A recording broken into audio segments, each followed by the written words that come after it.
En toute vérité, 11h midi sur Sud Radio, Alexandre Devecchio. En toute vérité, chaque dimanche, entre 11h et midi sur Sud Radio, sécurité, économie, numérique, immigration, écologie. Pendant 1 heure chaque semaine, nous débattons sans tabou des grands enjeux pour la France d'aujourd'hui et de demain. Cette semaine, nous avons le plaisir de recevoir l'essayiste et ancien membre du Haut Conseil à l'intégration, Malika Sorel, ainsi que Mathieu Bock-Côté, sociologue et chroniqueur pour Le Figaro, le Journal de Montréal et tous les jours sur CNews, notamment dans Face à l'info.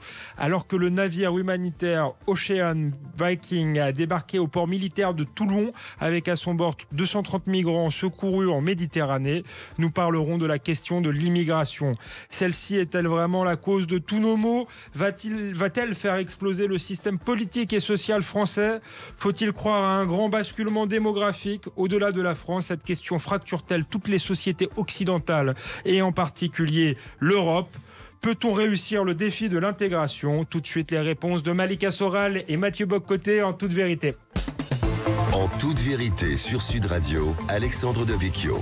Malika Sorel, Mathieu Bock-Côté, bonjour. Bonjour. Bonjour. Malika Sorel, on va commencer par vous. On revient tout au long de cette émission sur la question de l'immigration, qui est une question qui vous tient à cœur à travers ce navire de la Discord, l'Ocean Viking, qui transporte 230 migrants et que la France a finalement décidé d'accueillir. Je voulais commencer par vous parce que vous avez sorti un livre il y a 6 mois sur cette question-là qui s'appelait Les dindons de la farce. Est-ce que nous sommes les dindons de la farce, Malika Sorel ? Oui, définitivement. Les Français de souche culturelle européenne et les Français d'adoption, c'est-à-dire les personnes comme moi qui ont fait le choix de l'assimilation, de l'intégration culturelle, ce sont les dindons de la farce et nous en avons là aussi une nouvelle démonstration. Cette question dépasse largement l'accueil de ces simples, à mettre entre guillemets, 234 migrants.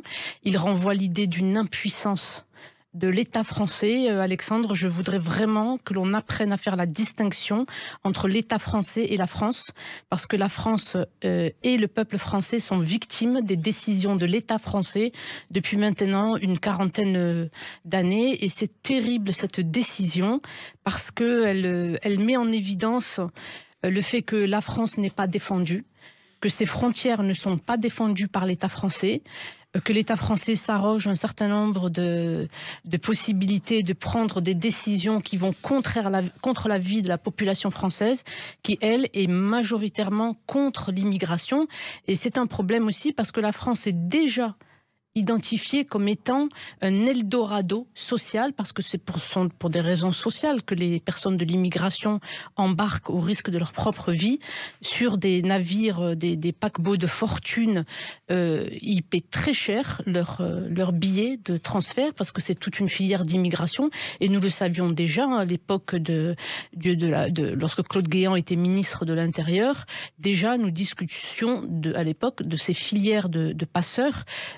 C'est devenu véritablement un commerce, et en réalité l'État français, par sa décision, se rend complice et entretient ce commerce d'êtres humains qui se termine parfois par leur décès, par leur mort, mais aussi qui envoie ce signal d'un appel d'air qui est épouvantable au vu des conséquences. On va revenir sur la question de l'appel d'air, et j'ai commencé par une question volontairement provocatrice en vous parlant de dindon de la farce, mais est-ce que l'État français, pour le coup, avait le choix, une fois qu'ils sont là, que nous sommes mis devant le fait accompli, est-ce qu'on pouvait faire autrement que de les accueillir et que de les sauver ? On pouvait absolument faire autrement. L'Australie a été confrontée à ces problèmes il y a un certain nombre d'années, et l'État français avait la possibilité de faire en sorte de prendre l'embarcation, bien sûr, de soigner les personnes qui étaient à bord et de les ramener au port de départ. Il n'y a pas d'autre solution pour lutter contre ces passeurs, de faire en sorte, ce qu'a fait l'Australie, prendre les embarcations et les ramener au port de départ, qui sont complètement identifiés, et on me fera pas croire. Ils sont vraiment identifiés, les ports de départ ? Ils sont identifiés. On a tous les moyens en France pour faire en sorte qu'on puisse détecter les mouvements dans la Méditerranée. Et nous avons une marine nationale qui peut être mise à profit, comme l'a fait l'Australie. Donc oui, nous détenons tous les moyens pour faire en sorte de stopper ces filières d'immigration. Et aussi, et nous allons probablement parler, de travailler sur d'autres leviers d'action, mais vraiment de commencer par ramener les embarcations de l'autre côté de la Méditerranée. Nous reviendrons sur nos leviers d'action, mais d'abord Mathieu Bock-Côté, qu'est-ce que vous inspire cette décision de la France? Est-ce que vous êtes aussi sévère que Malika Sorel, ou est-ce que nous avons été pris au piège, et est-ce que finalement, comme beaucoup le disent, c'est aussi la preuve de notre humanité? Non, c'est surtout, dis-je, une preuve du chantage humanitaire porté par des ONG qui, dans les faits, sont les complices aujourd'hui des passeurs. Je pense que c'est assez documenté, en fait. La méthode est documentée, c'est-à-dire comment sont menées les opérations, les alliances politiques, ou appelons ça la complicité politique entre les passeurs et les ONG qui se prennent pour l'avant-garde éclairée de l'humanité est documentée aussi. Non, ce qu'on voit, et c'est pas exclusif à la France, cela dit. C'est partout dans le monde occidental aujourd'hui, à quelques exceptions près, certains pays cherchent à reprendre en main leur souveraineté, le Danemark et ainsi de suite. C'est que nous avons les États qui sont prisonniers d'une forme de structure juridique, entre guillemets, de ce qu'on présente comme des engagements internationaux, qui sont en fait souvent des engagements élaborés par une forme de technocratie globalisée qui crée du droit international, qui relève, à mon avis, de la fiction idéologique, mais qui ligote les mains des États occidentaux et qui leur disent: vous n'avez pas le droit de faire tel geste de mesure pour défendre vos frontières, parce que vous avez des engagements internationaux qui vous lient définitivement, bien qu'on n'ait jamais eu l'occasion de valider de manière sérieuse ces engagements internationaux dans les parlements, par référendum ou d'une manière ou de l'autre. Donc, les États occidentaux sont ligotés par ces pseudo-engagements internationaux qui les empêchent de prendre au sérieux l'idée même de la défense de leurs frontières. Et il y a un dispositif non seulement immigrationniste, mais un dispositif sans frontiériste qui se déploie. Donc, d'un côté, il y a les passeurs, on l'a évoqué. De l'autre côté, il y a les associations qui font tout à l'intérieur même de nos pays pour neutraliser jusqu'à l'abolir la différence entre le citoyen et celui qui ne l'est pas. On substitue à cette idée fondamentale qui est celle de la diversité des peuples une autre idée, à mon avis, beaucoup plus dangereuse, qui est celle de l'interchangeabilité des populations. Et à travers ça, il y a tout un discours qui vient aussi du monde patronal, qui est là pour dire, en fait, qui ne cesse de plaider pour l'acceptation massive de population. On le sait dans la logique patronale, pour faire une pression constante sur les bas salaires. C'est une alliance entre l'extrême gauche et le capitalisme. Oui, absolument. Il y a une forme des noces, en quelque sorte, entre la gauche radicale et la frange la plus, je dirais, la plus limitée du patronat. Et tout ça, ça crée un dispositif immigrationniste sur lequel nous avons de moins en moins d'emprise. Résultat, les peuples se sentent dépossédés comme jamais, mais lorsqu'ils crient leur sentiment de dépossession, on les accuse de verser dans la xénophobie et dans les sentiments nauséabonds. Donc, tant qu'on ne sera pas capable de s'extraire de cette structure mentale, de cette structure idéologique, de cette fiction idéologique aussi que sont les engagements internationaux, qui nous empêchent, par exemple, de ramener les bateaux à leur port d'origine, dans le respect des droits, dans le respect des règles élémentaires de l'humanité, avec le souci de soigner les gens qui doivent être soignés, mais tant qu'on sera incapable d'accepter l'idée qu'une frontière doit être respectée, eh bien, l'appel d'air se poursuivra et la dépossession se poursuivra. Pardonnez-moi, je titille un peu sur cette histoire de bateau, mais vous m'avez dit tous les deux, leur port d'origine, a priori, ils ont été récupérés en mer, ces migrants. Donc, est-ce qu'on connaît leur port d'origine? Je répète la question. Ce que j'en comprends, ce qu'on en comprend, c'est qu'il est possible de le repérer, il est possible de l'identifier. Globalement, je ne dis pas qu'il n'y a pas des situations d'exception, mais globalement, il est possible de voir quel est ce port d'origine la plupart du temps, mais je pense qu'on se refuse de le nommer, on se refuse de l'identifier parce que, je dirais de manière un peu imagée, mais dès que les bateaux ont quitté les côtes africaines, on considère qu'ils sont déjà en Europe. C'est-à-dire qu'il suffit de quitter 2 centimètres les côtes africaines pour considérer que le bateau est déjà en droit de s'installer en Europe. De manière un peu provocatrice, mais c'est vrai que les passeurs aujourd'hui ne prennent même plus la peine d'aller très très loin en mer Méditerranée. Souvent, ils provoquent quelquefois même le naufrage. Appelle Frontex, souvent parce que là c'est un bateau humanitaire, mais parfois c'est Frontex qui ramène les migrants en Europe. Mais tout de même, Malika, vous êtes sûr aussi que qu'on peut très bien identifier tout ça. Et pourquoi d'ailleurs on n'en appelle jamais, on parlera de l'Italie, de notre conflit diplomatique là, avec l'Italie naissant, mais pourquoi on n'a pas de conflit justement avec les pays africains côtiers? C'est une volonté politique. C'est la dernière question pour la première partie. C'est une volonté politique, Alexandre. Nous avons aujourd'hui tout de même, il faut vraiment que les auditeurs comprennent bien qu'avec tous les systèmes de communication que nous avons, tous nos satellites qui observent tout ce qui se passe sur la Terre et même des choses microscopiques, vous imaginez bien, Alexandre, que dans ces données, on peut parfaitement repérer les mouvements. D'ailleurs, l'astronaute Pesquet, régulièrement d'en haut, nous envoyait des superbes images très détaillées de ce qui se passait sur la Terre. Et donc, nous avons tous les moyens satellitaires qui nous permettraient en temps réel de savoir ce qui se passe. Donc oui, nous savons d'où ça vient. Je voudrais simplement dire une chose, puisque j'ai été membre, vous l'avez rappelé, du Haut Conseil à l'intégration, et nous avions à notre disposition un certain nombre d'informations, puisque nous travaillons directement pour l'Élysée et Matignon, et ensuite le ministre de l'Intérieur. C'est que c'est une question de volonté politique. Le fait de dire en permanence que nous sommes ligotés par des traités internationaux, ça ne marche pas. C'est-à-dire que même au niveau de l'Union européenne, il y a le principe de subsidiarité et que l'État pouvait parfaitement réagir. Ce que nous avons prouvé d'ailleurs, parce qu'il y avait déjà eu une crise avec l'Italie à l'époque. On y reviendra avec l'Italie, après la pause. Et nous sommes sortis de Schengen pendant quelques mois et tout est rentré dans l'ordre. Oui, Malika Sorel, on y reviendra effectivement. Donc un manque de volonté politique sans doute. On continue à parler de la question de l'immigration. On voit comment elle est en train de bouleverser le système social, le système politique français. Est-ce que c'est devenu la cause de tous nos maux aujourd'hui, l'immigration? On se posera la question avec Mathieu Bocoté et Malika Sorel après une courte pause en toute vérité sur Sud Radio. En toute vérité, 11h midi sur Sud Radio, Alexandre Devecchio. Nous sommes de retour sur Sud Radio. En toute vérité, nous parlons du navire de la discorde, l'Ocean Viking, qui a débarqué à Toulon avec 230 migrants secourus en Méditerranée à bord. C'est un symptôme aussi, ce bateau, dont nous parlons avec Malika Sorel, ancien membre du Haut Conseil de l'intégration, et Mathieu Bocoté, sociologue québécois, chroniqueur, éditorialiste. Ce qu'on se disait avant la pause, c'est que c'était aussi un symptôme d'un mal plus profond qui était notre incapacité à réguler, à maîtriser l'immigration. C'est quelque chose de particulièrement vrai en France. On a l'impression aujourd'hui, Mathieu Bocoté, que c'est l'un des débats principaux de la société française. Comment vous l'expliquez, ce malaise autour de la question de l'immigration en France, vous, avec votre regard de Québécois? Il y a plusieurs éléments. C'est-à-dire, je le redis parce qu'il y a une dimension française, mais une dimension occidentale. Toutes les sociétés occidentales sont aujourd'hui frappées par l'immigration massive. Je donne quelques exemples. Prenez les dernières élections en Suède, les dernières élections en Italie. Prenez aussi aux États-Unis, les élections de mi-mandat. La question de l'immigration était présente. Au Québec, tout justement, le Québec, la société qu'on s'imagine pacifiée ou tout ça, la question de l'immigration était au cœur de la campagne électorale. L'immigration clandestine frappe aussi le Québec. Le Brexit, la raison du Brexit. On va revenir sur l'Occident, mais on a quand même l'impression qu'en France, il y a un problème aujourd'hui particulier. L'affaire Lola, c'était il y a un mois. Et si elle a tant choqué, c'est parce que effectivement cette femme ne devait pas, le criminel ne devait pas être sur le territoire. J'entends très bien, mais on doit être capable, pour comprendre, je dirais, la spécificité française, il faut être capable d'abord de voir, je crois que cette paralysie, elle est générale. Voilà. Cette impuissance politique à prendre au sérieux la question de l'immigration. Parce qu'il y a d'abord, je pense, il faut toujours... Les idées mènent le monde davantage qu'on ne le croit.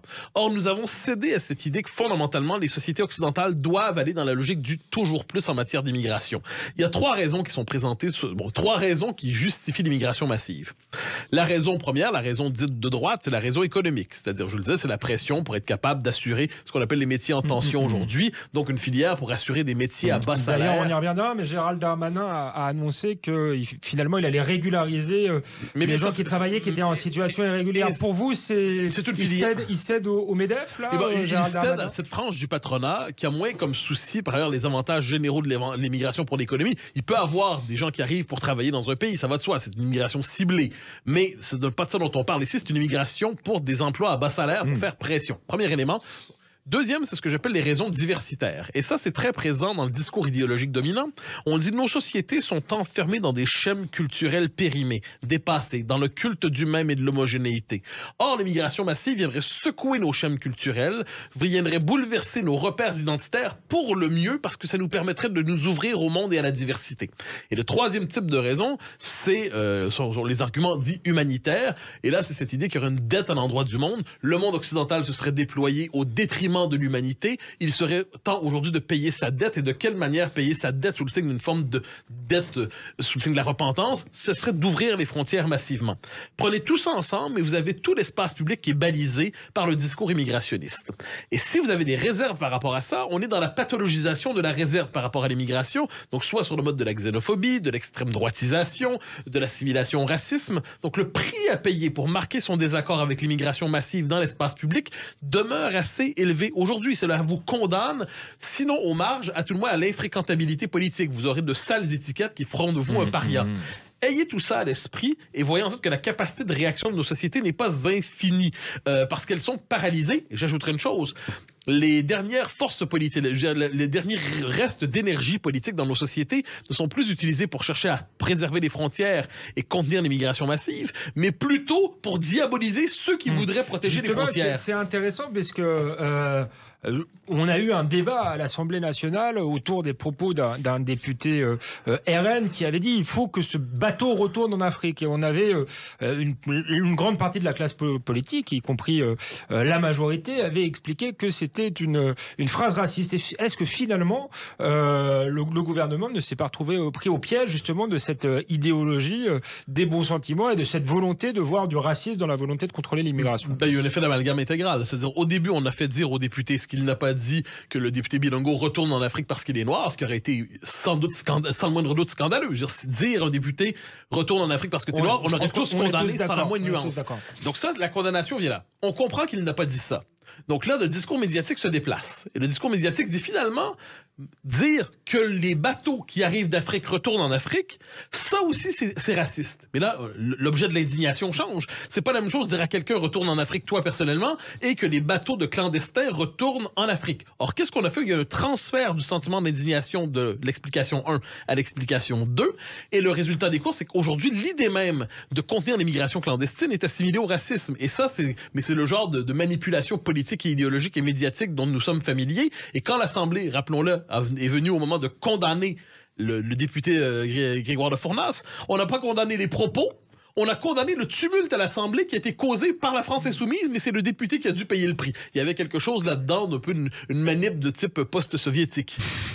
Malika Soral, justement, vous nous disiez avant la pause que en 2018, finalement, Emmanuel Macron était sorti des cadres européens pour ne pas... Non, c'était à l'époque de Nicolas Sarkozy. Ah oui, ce n'est pas du tout Emmanuel Macron. Mais moi, je pensais, alors excusez-moi, j'ai confondu, mais en 2018, Emmanuel Macron aussi avait refusé d'accueillir l'Aquarius.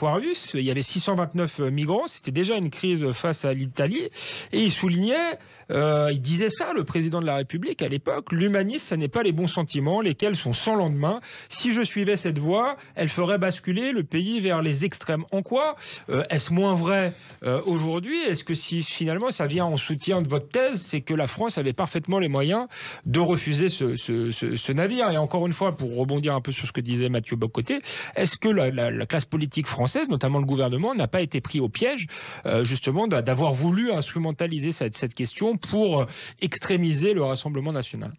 Alors, c'est très intéressant ce que vous citez, Alexandre, parce que ça montre aussi que le souci du président, d'abord, effectivement, ça montre que l'État aurait pu agir s'il l'avait souhaité, puisqu'il l'a déjà fait avec l'Aquarius, et donc il l'a pas fait là, et donc c'est une faute lourde. À mes yeux. La deuxième chose, c'est que dans ce que le président Emmanuel Macron donne comme raison, il dit ça fait monter les extrêmes.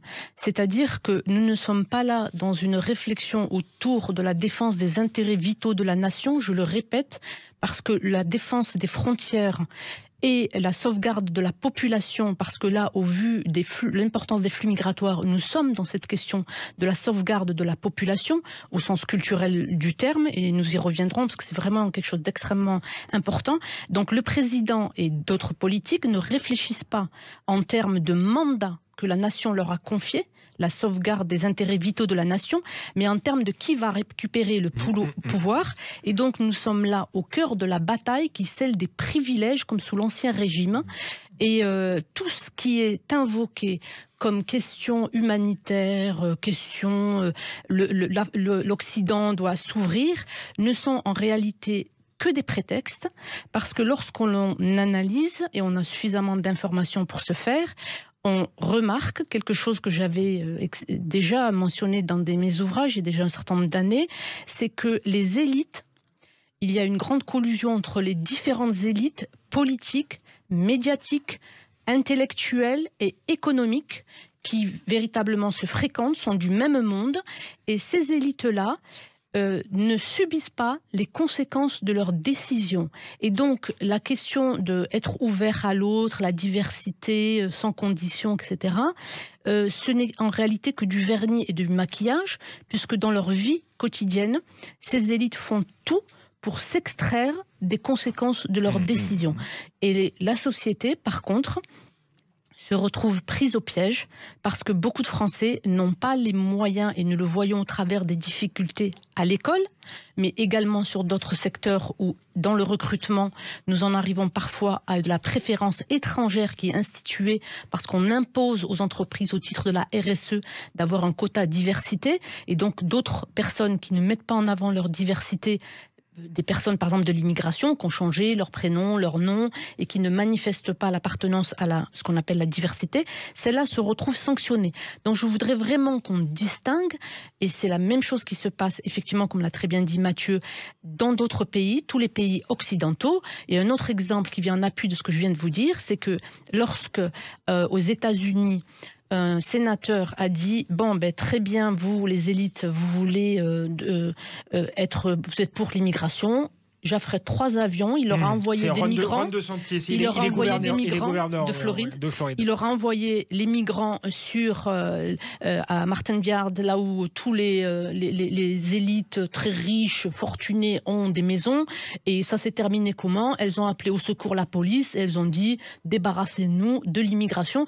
Donc on voit là la limite, et vraiment il faut que les Français comprennent et résistent à ce discours qui cherche à les culpabiliser et qui n'est qu'un vernis de façade que certaines élites ont mis en place pour pouvoir, elles, se protéger. Merci Malika Soral, merci Mathieu Bock-Côté. On se retrouve dans quelques instants pour continuer à parler de ce débat de l'immigration. Est-ce que finalement cette question de l'immigration est en train de fracturer, peut-être de faire exploser la société française, mais aussi peut-être l'Europe? On en discute après une courte pause, en toute vérité sur Sud Radio. En toute vérité, 11h midi sur Sud Radio, Alexandre Devecchio. Nous sommes de retour sur Sud Radio avec Mathieu Bock-Côté, sociologue québécois, éditorialiste, chroniqueur chez CNews, au Figaro, notamment avec Malika Soral, ancien membre du Haut Conseil à l'intégration, essayiste, auteur de ce livre Les Dindons de la farce qui est paru il y a quelques mois chez Albin Michel. Malika Soral, vous nous disiez que la situation, vous parliez de l'immigration, vous nous disiez que finalement, en France, les intérêts vitaux de la nation étaient aujourd'hui en jeu. Oui. Ce que je disais en préambule, est-ce que vraiment on n'en fait pas trop avec cette question de l'immigration? Est-ce que c'est une question parmi d'autres, ou est-ce qu'aujourd'hui c'est le nœud gordien qu'il faut trancher en France? Alors, d'abord une mention, Alexandre, c'est l'océan Viking. Parce que, il faut le dire en français, parce que Viking, ça renvoie à beaucoup de choses, et à mon avis, le nom n'a pas été pris au hasard. Donc les Vikings, c'est pas rien du tout dans l'histoire. Deuxième chose, non, nous n'en faisons pas trop. Cette question de l'immigration, au vu de l'importance des flux, qu'il faut mettre au regard de la difficulté de l'intégration culturelle, et même, je le dis, de l'échec de l'intégration culturelle pour un grand nombre, parce que nous avons vu l'intégration culturelle se dégrader au fil des décennies. C'est un sujet qui est central, véritablement, parce qu'il vient percuter, je le répète, du fait de l'importance du flux entrant et de la difficulté de l'intégration culturelle, sans même parler de l'assimilation, parce que vous le savez, je fais la distinction entre les deux, vient percuter l'école. Nous le voyons chaque jour. Regardez ce qui s'est passé, c'est que Pape Ndiaye, après avoir refusé de prendre position sur la question du respect de la laïcité, finit par dire que la situation est grave à l'école. Et si la situation est grave à l'école, ça veut dire que le climat scolaire est perturbé, que les élèves ne sont plus dans une situation en capacité d'étudier. Nous voyons que la France, chaque année, perd des places dans les classements internationaux au niveau scolaire, ce qui aura inévitablement des conséquences sur l'économie de la France. En mathématiques, nous sommes tout simplement les derniers dans le classement. Comment la France peut-elle penser son avenir, son essor économique et sa position en termes de puissance économique, c'est-à-dire qu'allons-nous manger demain? Il faut vraiment que les gens prennent conscience que la puissance économique, la capacité d'études des enfants, c'est la société de demain. Et c'est donc aussi qui va créer la richesse et la valeur ajoutée de demain pour que nous puissions donner à manger à tout le monde. Nous avons 10 millions de pauvres en France. Une proportion non négligeable vient de l'immigration parce qu'ils viennent des couches basses, pour partie d'entre eux de leur pays d'origine. Donc ça vient percuter aussi la question de la solidarité nationale. Il faut savoir que lorsque les personnes arrivent, qu'elles sont démunies, l'État et non pas la France, l'État français les prend en charge. Par exemple, dès que vous déposez une demande d'asile, même avant même de savoir si c'est valable ou pas si elle est recevable la demande, vous êtes pris en charge en termes de logement, donc vous passez devant les autres. Nous sommes dans la politique de dernière arrivée, premier servi. Les personnes reçoivent une aide financière en arrivant. Beaucoup de Français aimeraient recevoir la même chose. Donc ça vient percuter, je l'ai dit, la question de la population, de la composition de la population, parce qu'il faut savoir qu'au bout de quelques années, puis il suffit que vous ayez un enfant, on vous offre la nationalité française. Donc le corps électoral se modifie et cela a des incidences, comme l'avait très bien identifié Terra Nova, le laboratoire, le think tank de gauche. Ça vient percuter donc le corps électoral. Et donc le corps électoral, c'est qui? C'est ceux qui vont décider du projet de société de demain, des valeurs, des mœurs, etc. Donc c'est extrêmement important. Je l'ai dit, l'école. Et donc dans l'école, il y a bien sûr la dimension économique, mais il y a aussi la dimension de savoir-être, les règles du savoir-vivre, donc le fameux vivre ensemble qui est aujourd'hui mis à mal, et même dans certains lieux de la République est totalement absent. Ça vient percuter les capacités que nous avons à vivre ensemble. Donc oui, ça vient percuter un certain nombre de dossiers, et en réalité, ça vient percuter la vie de la société française. Nous n'en faisons pas trop. Ce sujet est très grave, Alexandre. Je vais donner, pour terminer un chiffre, c'est qu'en 2017, déjà l'INSEE disait que 44% de l'accroissement de la population était le fait des immigrés. Et nous avons d'autres chiffres qui, dès 2011, mettaient en évidence qu'en Île-de-France, nous avions plus de 45% d'enfants qui naissaient d'un parent au moins étranger. Donc nous sommes face à un problème gravissime qui est qu'à l'absence d'intégration culturelle et d'assimilation, nous allons vers une mise en minorité du peuple historique en termes de valeurs, de principes portés. Nous allons vers une mise en minorité du peuple français sur le territoire français, et c'est extrêmement grave. Et le président de la République, c'est écrit dans la Constitution, aurait dû être garant de tout ce qu'il fait, et garant aussi de cette continuité historique de la France. C'est un thème qui vous tient particulièrement à cœur, je crois, Mathieu Bock-Côté, la continuité historique de la France. Malika Sorel parle de mise en minorité du peuple français en France. Ça rappelle ce que certains appellent le grand remplacement. Je crois savoir que vous n'aimez pas le terme, mais est-ce que dans les faits, vous croyez à une forme de basculement démographique? Non, je laisse de côté effectivement la formule du grand remplacement qui vient dérégler toute capacité de comprendre ce débat. Ça vient le parasiter en fait. Donc je ne reprends certainement pas ce terme. Cela dit, ce que l'on voit dans nos sociétés, c'est effectivement des changements démographiques tels qui font en sorte que le peuple historique, c'est un concept que j'utilise aussi, le peuple historique des différentes sociétés occidentales est progressivement mis en minorité. D'abord en certains quartiers, en certaines régions, en certaines métropoles quelquefois. Et le fait est que quoi qu'on en dise, la mise en minorité a des effets progressifs. Au bout du siècle, il faut toujours penser en termes de siècle en la matière. Alors, au terme du siècle qui vient, cette mise en minorité sera probablement accomplie si rien n'est fait d'ici là. Et le fait est... Même avant, Mathieu, vu les chiffres que je viens de donner, ce sont des simples mathématiques, c'est de l'arithmétique. Il y a un effet d'accélération historique. Or, le résultat pour cela, ce sont des tensions sociales, des tensions identitaires vives, c'est le fait de devenir étranger chez soi. C'est le fait de voir que la simple revendication de ce qui autrefois allait de soi, c'est-à-dire que la culture française soit la culture normative en France, que la culture allemande soit la culture normative en Allemagne, et ainsi de suite, passera désormais pour une manifestation de suprémacisme blanc, de racisme systémique, de racisme structurel, de racisme d'État. Donc la simple revendication de demeurer la référence chez soi devient aujourd'hui est extrémisée, disqualifiée, pathologisée. Alors, une fois qu'on a ça à l'esprit, c'est un basculement à l'échelle de l'histoire qui est inédit. C'est un basculement qui est absolument inédit. Et je dirais que c'est probablement le savoir politique des petites nations que de savoir que, et ça, je le dis en tant que Québécois, mais si j'étais polonais, je le dirais comme polonais. Si j'étais balte, je le dirais comme balte. Donc, le nombre et le nombre comptent dans le destin d'un peuple. Et lorsqu'on est minoritaire chez soi, on a peut-être encore des droits, mais on n'a plus le pouvoir. On a peut-être encore quelques droits qu'on peut préserver, mais on perd la capacité de fixer les paramètres de la vie collective. Le pouvoir politique. Et de ce point de vue, il y a ce basculement, il est réel, mais il faut le nommer adéquatement sans justement se perdre dans des termes qui nous éloignent d'une capacité de description fine de ce qui arrive partout en Occident. Justement, oui, vous expliquez que c'était en réalité un phénomène occidental, même si particulièrement accentué en France. Et vous avez écrit il y a quelques semaines dans le Figaro une tribune qui s'appelait « La noyade démographique, je crois, du peuple québécois ». Cette question de basculement démographique est également particulièrement vive au Québec. Et est-ce que le Québec est vraiment comparable à la France? Je pense que ça va aller un peu plus vite chez nous, si je peux me permettre. Je vous présente la situation très clairement, mais en quelques mots. Dans l'histoire du Canada, à l'origine, en 1867, donc au-delà de la conquête de 1760, les Canadiens français, comme on les appelait à l'époque, sont 40%.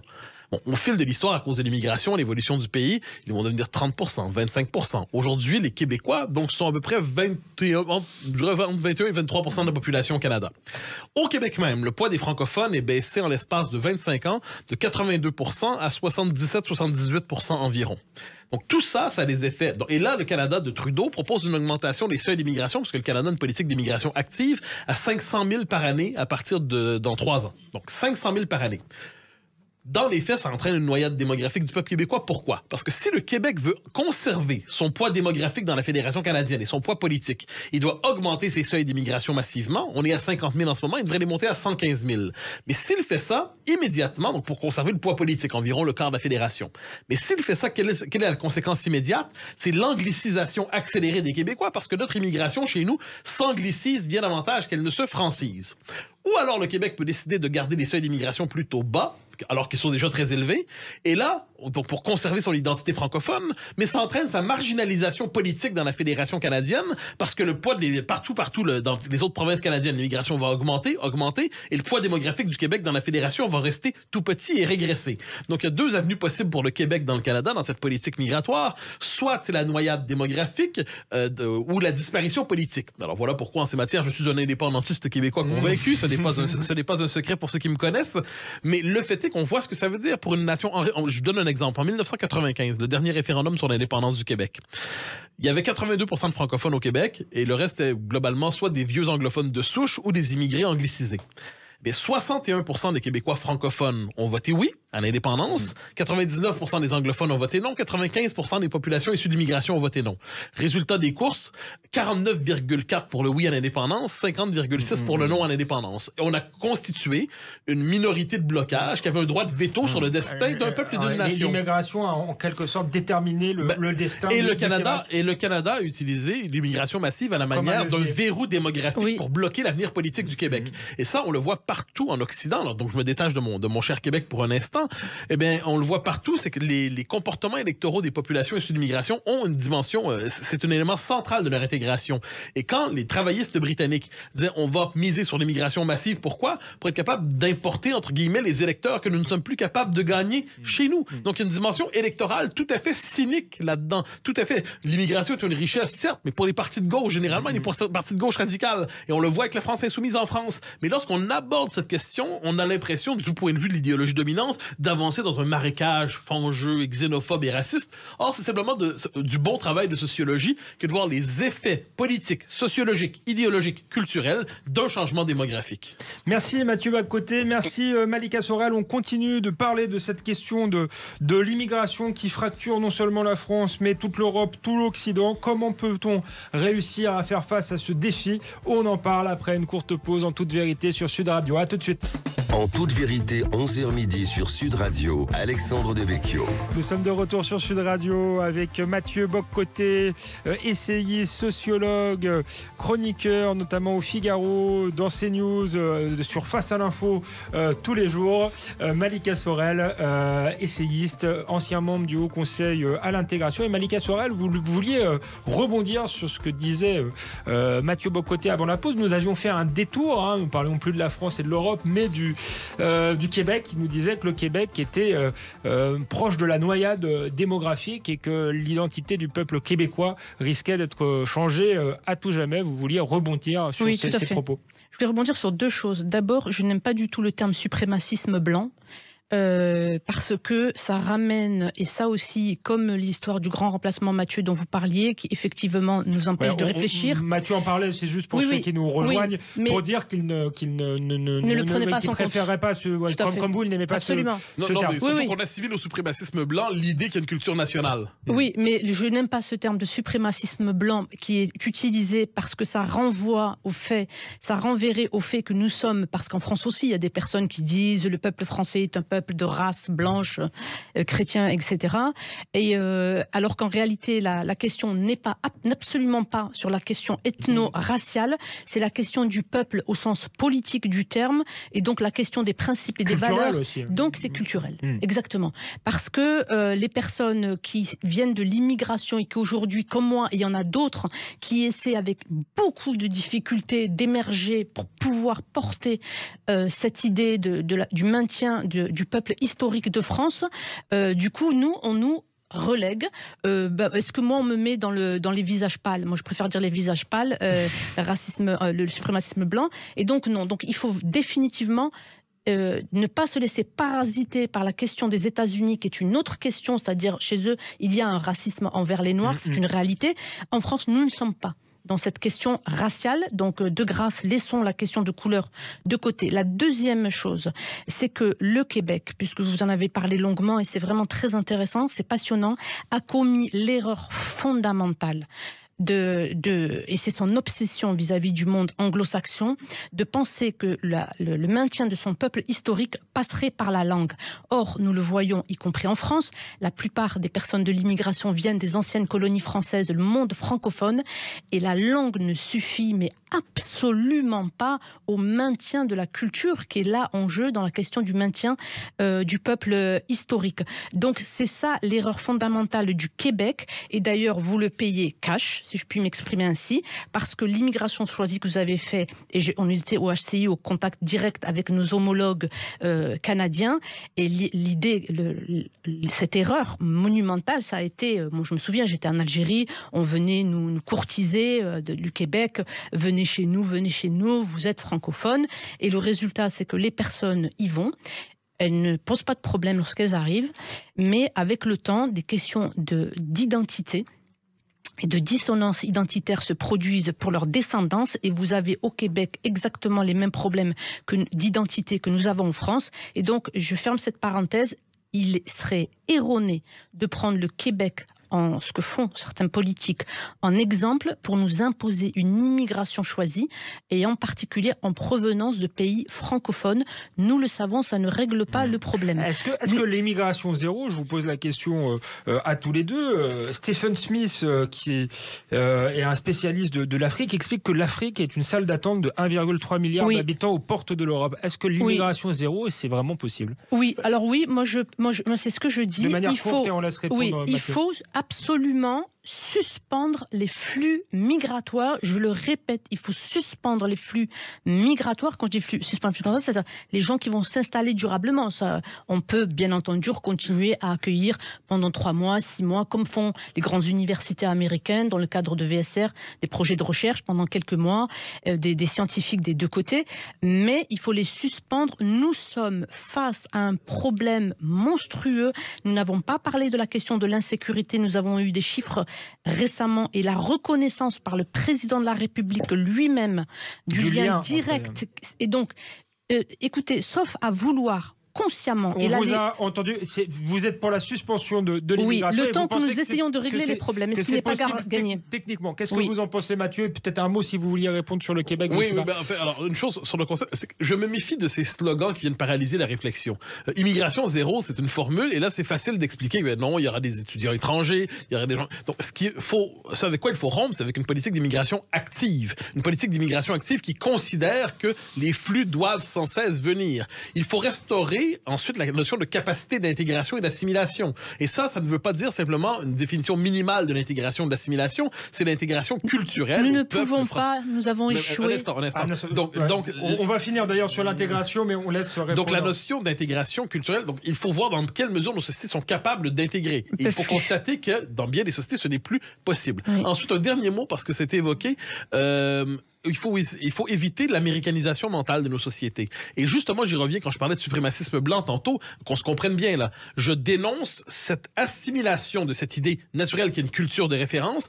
Parce qu'on est américanisé mentalement, on assimile aujourd'hui cette idée que la culture française doit être la norme en France, on assimile ça du suprémacisme blanc, ce qui est d'une bêtise sans fin, mais ce vocabulaire américain s'impose pour décrire nos propres sociétés et les rend même insaisissables conceptuellement. Quand on importe des concepts comme racisme systémique, suprémacisme blanc, discrimination systémique et tout ça, tout un vocabulaire qui décrit une partie de l'histoire américaine et qu'on le plaque sur le Québec, qu'on le plaque sur le Canada, qu'on le plaque sur la France, qu'on le plaque sur l'Irlande, qu'on le plaque sur le Danemark, ça rend nos sociétés inintelligible à elle-même. Et de ce point de vue, il y a un travail de rénovation conceptuelle qui me semble essentiel pour être capable de comprendre ce qui se passe aujourd'hui, parce que sinon, le système mental est déréglé et nous ne voyons plus ce qui nous arrive, nous ne parvenons pas à le nommer. De là, et là je ferme la boucle avec votre question d'immigration zéro.